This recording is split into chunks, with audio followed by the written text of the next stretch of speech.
Alhamdulillahi wahdah, wassalatu wassalamu ala Muhammad ibn Abdillah wa ala alihi wa man ittaba'a hudah.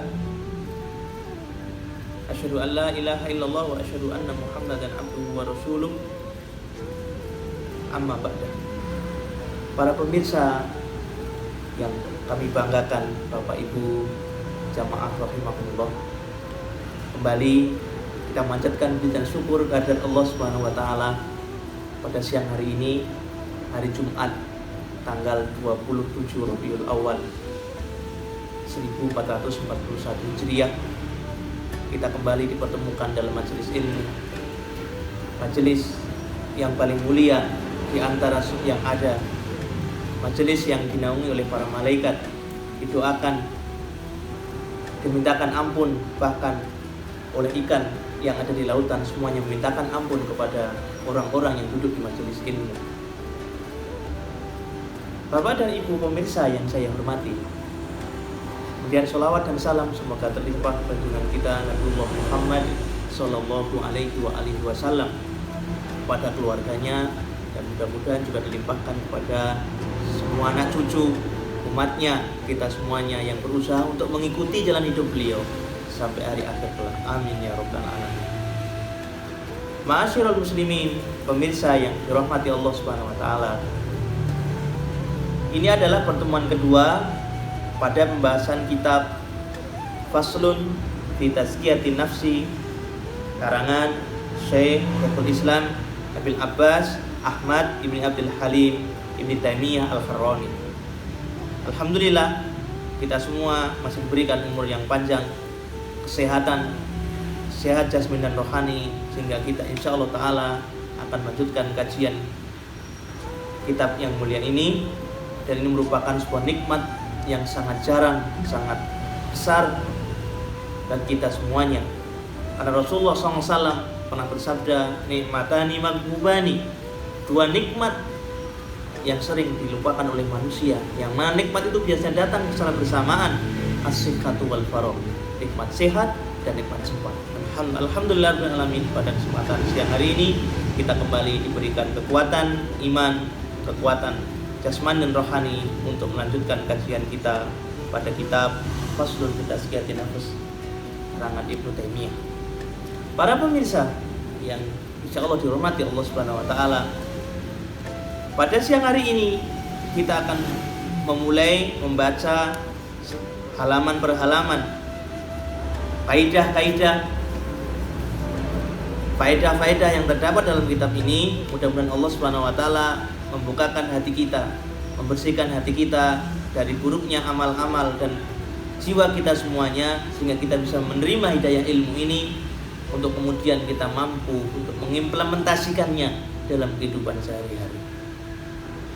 Para pemirsa rahimani wa rahimakumullah, untuk memudahkan pemahaman kita bersama dalam mengkaji kitab ini, perlu kita sampaikan beberapa hal. Yang pertama, bahwa kitab yang kita kaji ini merupakan kitab klasik yang memiliki karakteristik dan setting penulisan yang berbeda dari kitab-kitab Turath kontemporer. Sehingga kita harus bisa menyesuaikan gelombangnya, harus bisa menyesuaikan dengan karakteristik itu. Karena ketika kita tidak mampu atau tidak bisa menyesuaikan dengan karakteristik kitab itu, maka kita akan menemui kendala baik secara akademis maupun secara praktis.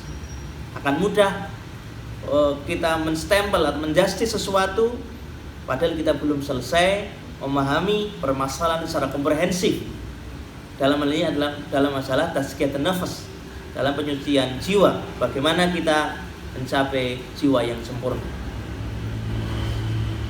Kitab-kitab Turath klasik kita kenal dengan kitab yang syarat dengan makna dan faedah. Satu kalimat ataupun satu kata itu mengandung makna yang sangat dalam, berbeda dengan tulisan-tulisan kita pada hari ini, yang mana kita sedikit makna namun diungkapkan dengan banyak kalimat. Dan itulah yang membedakan kita dengan generasi pendahulu kita, generasi salafus saleh. Para ulama memberikan sebuah kaidah yang sangat agung kepada kita semuanya berkaitan dengan tulisan Turath klasik ini, bahwa perkataan salaf, perkataan ulama terdahulu, qaulus salafi qalilul mabani katsirul ma'ani, bahwa kitab ataupun Turath klasik ini kata-katanya sedikit namun mengandung makna yang sangat dalam. Sehingga ketika kita mendengar satu kaidah, satu faedah dalam kitab ini, hendaknya jangan terburu-buru kita untuk membuat kesimpulan. Jangan terburu-buru kita untuk membuat sebuah penilaian terhadap sesuatu sebelum kita menyelesaikan pembahasan kaidah dari awal sampai akhir, dari A sampai Z. Karena itu akan fatal akibatnya di kemudian hari. Ma'asyiral muslimin, para pemirsa yang dirahmati Allah Subhanahu wa taala. Itu karakteristik yang pertama yang harus kita pahami.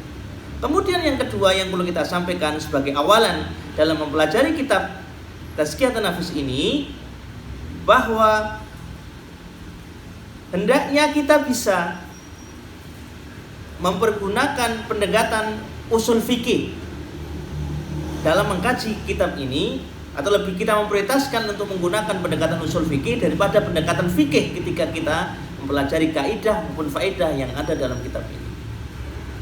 Itu akan sangat berbeda nanti kesimpulan akhirnya, para pemirsa rahimahullah ta'ala. Bukan soal kita benar atau salah, akan tapi ini soal relevansi dalam memahami kaidah maupun faedah yang ada dalam kitab ini. Ketika kita menggunakan pendekatan usul fikih, maka objek formalnya sama-sama ajaran Islam, kemudian objek materialnya adalah dalil, kan usul fikih. Sedangkan kalau fikih, objek formalnya ajaran Islam, objek materialnya adalah pemahaman atau pengamalan seseorang atas sebuah hukum, sehingga bisa jadi implikasinya berbeda. Dua pendekatan yang berseberangan meskipun bukan bertentangan. Nah, dalam hal ini kami mengajak, berharap kepada Bapak Ibu sekalian, mari kita menggunakan pendekatan usul fikih untuk bisa memahami kandungan kitab ini secara komprehensif, karena itu akan lebih mendekatkan kepada kebenaran, karena kita mengacu pada dalil, bukan pemahaman seorang ulama semata atau pengamalan seorang atas sebuah dalil, kan sangat berbeda. Mungkin demikian untuk kajian kita pada kesempatan siang hari ini sebagai awalan muqaddimah dalam kajian kitab Faslun fi Tazkiyatun Nafs dari Syekhul Islam Ibnu Taimiyah rahimahullahu taala. Mudah-mudahan ini semuanya akan memudahkan kita semuanya dalam mempelajari agamanya. Walladzina jahadu fina lanahdiyannahum subulana, yang padang siapa, kata Allah Subhanahu wa taala, bersungguh-sungguh dalam menempuh jalan kami, mencari kebenaran, mencari sebuah jalan hidup yang benar, maka Allah Subhanahu wa taala akan mudahkan jalan ke arah tersebut. Demikian para pemirsa yang dirahmati Allah Subhanahu wa taala, mohon maaf atas segala kurang dan salah. Kita akhiri, subhanakallahumma wa bihamdika asyhadu an la ilaha illa anta astaghfiruka wa atubu ilaik, wa akhiru da'wana alhamdulillahirabbil alamin. Assalamualaikum warahmatullahi wabarakatuh.